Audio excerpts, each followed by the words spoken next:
John Adams didn't scare easily. He challenged a king, defended a nation before it even existed. He was a man of principled action, serious, calculated, and unshakably rational. But for the rest of his life, one thing got under his skin: a date. July 4th, 1776. Adams believed the real moment of independence came 2 days earlier, and he couldn't understand why no one else seemed to care. It wasn't just frustrating. Something inside him shifted, and it never fully healed.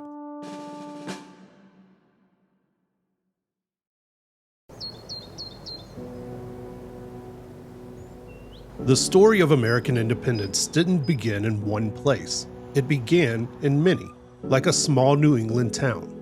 Concord, Massachusetts doesn't look like the kind of place that could have changed the world.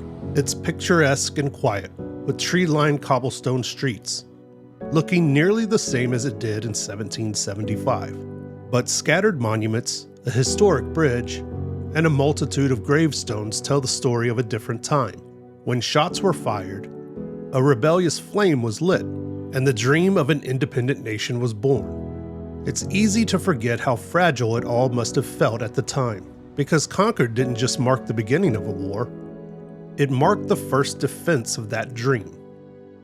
Over a year later, July 4th, 1776, an American nation would rise. But if you ask founding father and future President John Adams, the real moment that all Americans should celebrate is simple: July 2nd, 1776. That was the day the Second Continental Congress voted officially to break from Britain. Not to talk about it, not to draft something, to take the leap. That night, Adams wrote to his wife Abigail, "The second day of July 1776 will be the most memorable epoch in the history of America. It will be celebrated by succeeding generations with pomp and parade, bonfires and illuminations, from one end of this continent to the other, from this time forward forevermore." He was 100% certain, and he was 100% wrong. 2 days later, on July 4th, Congress finalized the wording of the Declaration of Independence. It wasn't the date of the vote or the signing, it was just the version that went to the printer. John Dunlap printed 200 broadsides that night, dated July 4th, and that's what people saw. Adams watched it happen in real time. The vote, the action that changed everything, was being forgotten and replaced. And for a man like Adams, so precise and anchored in the weight of action, watching the credit shift to performance was unbearable. Adams refused to celebrate July 4th. To him, it was the wrong birthday, the wrong story, and he couldn't understand why no one seemed to care.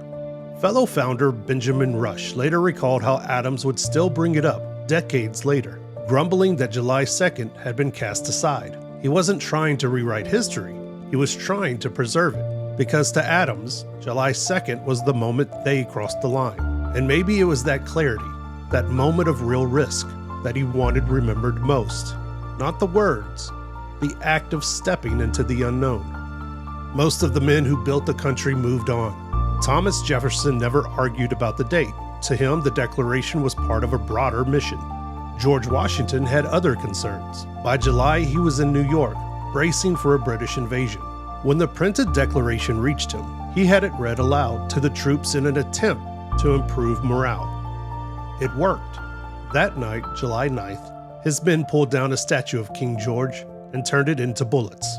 The message was already in motion. Adams saw it happening. He wasn't bitter, but he did feel something slipping. For Adams, the leap was the thing worth remembering, and slowly he watched it disappear. On July 4th, 1826, exactly 50 years after the Declaration was adopted, 2 of its architects died. Thomas Jefferson in the morning, John Adams in the afternoon. For a man who spent years trying to correct the record, it was the cruelest kind of symmetry. He died on a date he never accepted, the one he believed had stolen the story. And now, even in death, his name would be bound to it forever. The 4th of July didn't become a federal holiday until 1870. The country had just come through a bitter civil war. It needed a fresh start. July 4th was already familiar, it felt like tradition.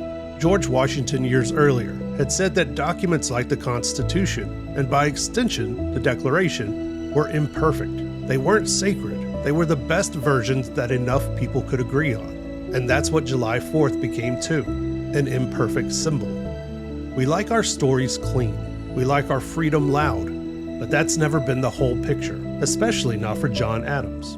He wasn't fighting for fireworks or speeches. He just wanted us to remember the moment we said yes, not to what we were, but to what we were willing to become. And that's still worth remembering, even if we got the date wrong.